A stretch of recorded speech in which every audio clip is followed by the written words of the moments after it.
नमस्कार शेतकरी मित्रांनो, जमिनीची धूप होण्याची कारणे व उपाय या व्हिडिओमध्ये आज आपण पाहणार आहोत. तर जमिनीची धूप म्हणजे काय हे आपण सुरुवातीला बघूया. तर जमिनीची धूप म्हणजे मित्रांनो, शेतीतील वरचा जो मातीचा थर असतो, एकदम वरचा तो मातीचा थर सर्वात सुपीक असा असतो. पाऊस, वारा किंवा पाण्याच्या प्रवाहामुळे हा थर वाहून जातो, त्यामुळे जमिनीची गुणवत्ता कमी कमी होते. त्यालाच आपण जमिनीची धूप होणे असं म्हणतो. तर या जमिनीची धूप होण्याचे परिणाम देखील अनेक होतात.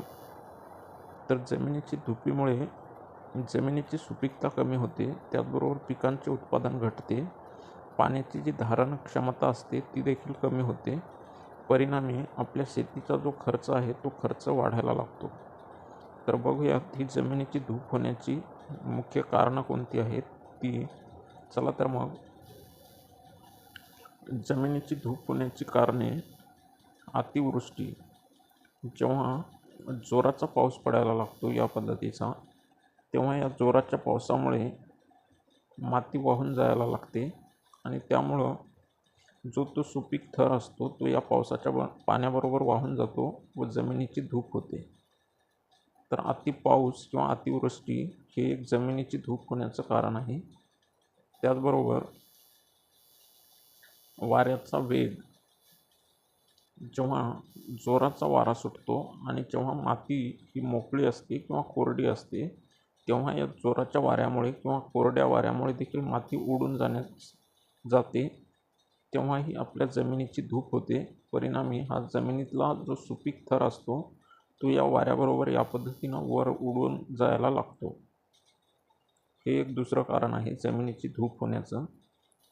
त्याचबरोबर पुढे बघूया, एक छोटीशी सूचना आहे मित्रांनो, आपण जर या चॅनलवरती नवीन असाल तर या चॅनलला सबस्क्राईब करा. त्याचबरोबर माहिती आवडत असल्यास व्हिडिओला एक लाईक करा, तसेच ही माहिती आपल्या मित्रांनाही शेअर करा. चला तर मग पुढे बघूया. तिसरं कारण आहे मित्रांनो जमिनीची धूप होण्याचं, ते म्हणजे झाडांची तोड. आपण दिवसेंदिवस खूप झाडांची तोड करतो आहोत, त्यामुळे पर्यावरणाचं संतुलन देखील बिघडायला लागलेलं आहे. पाऊस कधी पडतो, कधी वेळेवर पडत देखील नाही. त्याचबरोबर तापमान देखील वाढायला लागलं. तर ही झाडांची कत्तल अनेक परिणाम या मानव जातीसाठी घेऊन येत आहेत व समस्त प्राणीसृष्टीसाठी देखील या झाडांची तोड हे बरेचसे परिणाम आपल्यावरती करत आहेत. तर या झाडांची तोडीमुळं देखील काय होतं मित्रांनो, झाडे नसल्याने माती घट्ट राहत नाही आणि धूप वाढते. झाडांची संख्या कमी झाल्यामुळं या जमिनीची धूप होण्याचं प्रमाण देखील वाढायला लागतं. हे एक तिसरं कारण आहे जमिनीची धूप होण्याचं. चला तर मग पुढे बघूया. चुकीची शेती पद्धती. चुकीची शेती पद्धती याच्यामध्ये उतारावर सरळ नांगरणी केल्याने माती वाहून जाते.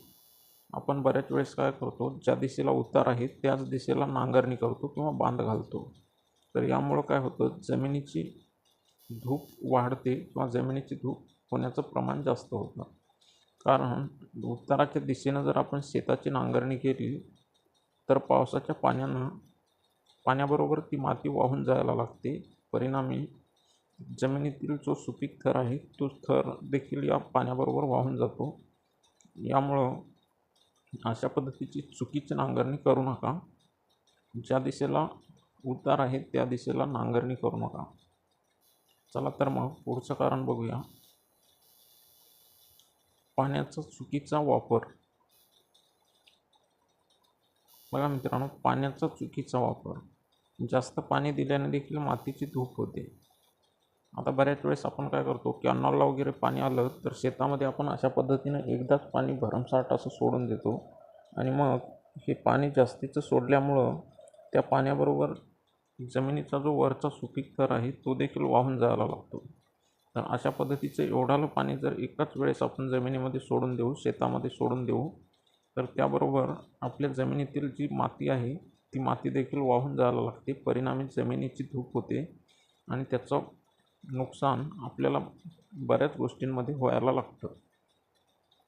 चला तर मग पुढे बघूया की जमिनीची धूप कशामुळे होते हे आता आपल्याला लक्षात आलेलं असेल. तर याचे परिणाम काय काय होतात ते आपण या ठिकाणी बघूया. तर मित्रांनो, जमिनीची धूप झाल्याचे परिणाम मातीची सुपीकता कमी होते. जी जमिनीमध्ये वरचा जो थर असतो सुपीक, तो सुपीक थर जमिनीमधून निघून गेल्यामुळं जमिनीची जी सुपीकता आहे तीच कमी व्हायला लागते. परिणामी त्याचा आपल्या उत्पादनावर खूप मोठा परिणाम होतो. आपलं उत्पादन ज्या पद्धतीनं निघायला पाहिजे त्या पद्धतीनं ते उत्पादन निघत नाही. कारण जो तो सुपीक थर आहे तो सुपीक स्तर जर कमी होत राहिला तर अशीच आपली जमिनीची सुपीकता कमी होऊन आपलं जे उत्पादन आहे ते उत्पादन देखील घटायला लागतं आणि त्याचा परिणाम आपल्याला बऱ्याच गोष्टींवरती घडून आणतो. जमीन त्याचबरोबर ओसाड व्हायला लागते. या पद्धतीनं जेव्हा जमिनीची धूप होते तेव्हा जमीन ओसाड होते, पाण्याचे स्रोत गाळाने भरल्या जातात. त्याचबरोबर शेतकऱ्यांच्या आर्थिक नुकसान देखील होते.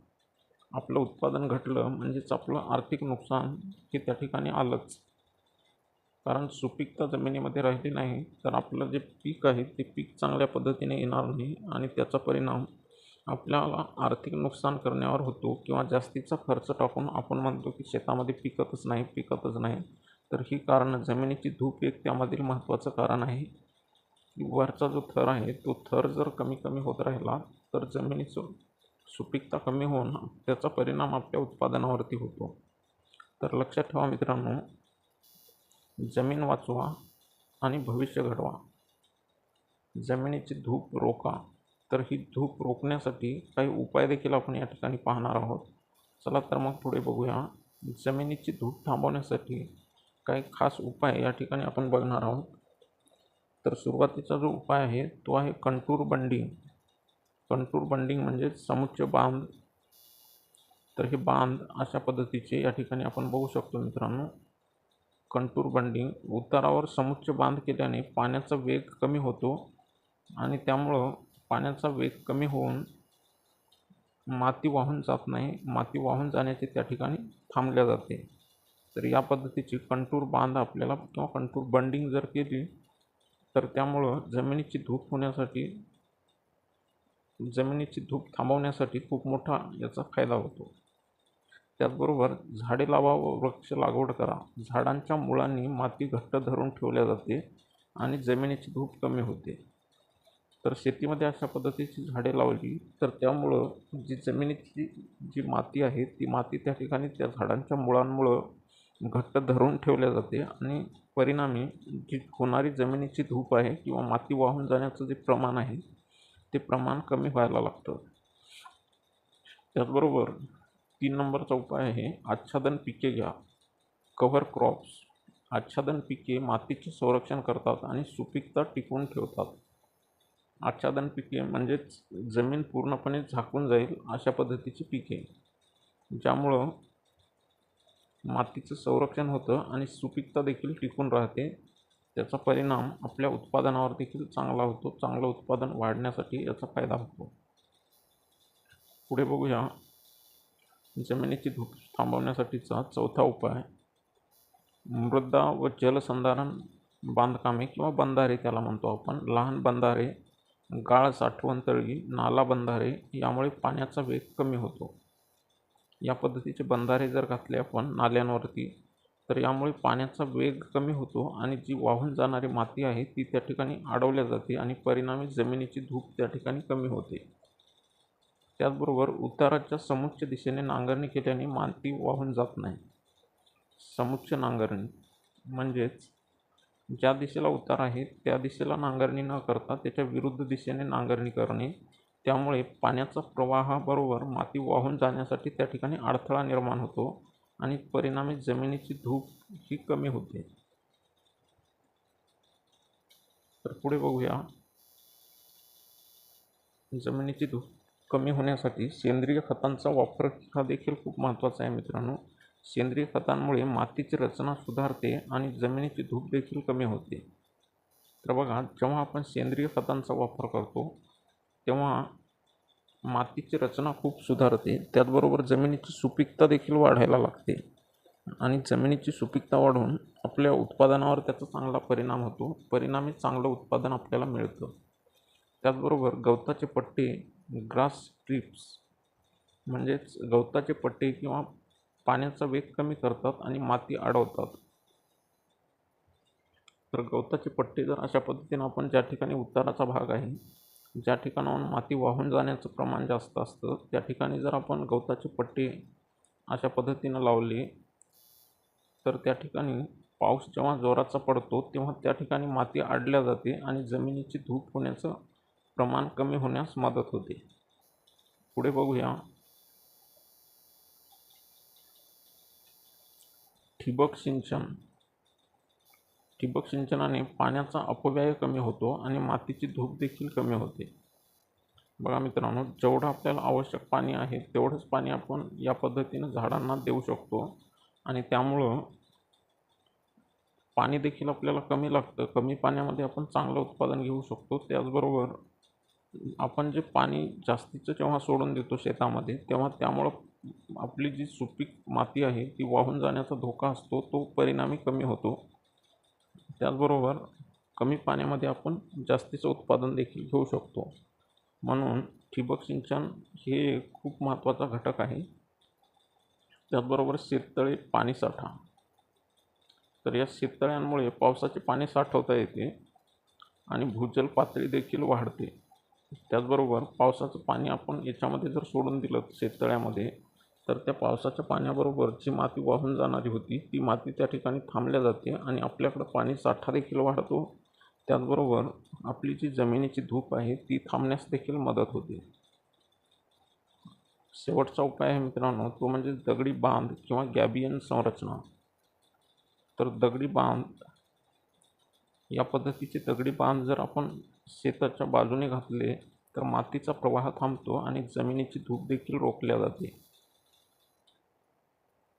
तर असे बांध आपण दगडाचे जर आपल्या एकदम शेताच्या कडेच्या बाजूने अशा पद्धतीचे बांध घातले तर जोराचा जेव्हा पाऊस पडतो त्या जोराच्या पावसानं वाहून जाणारी जी माती आहे ती माती अशी या पद्धतीने या ठिकाणी अडल्या जाते आणि अशी माती या ठिकाणी अडवून जी जमिनीची धूप होण्याचं जे प्रमाण आहे ती जमिनीची धूप होण्याचं प्रमाण खूप कमी होतं आणि आपली जमिनीची सुपीकता टिकून राहते.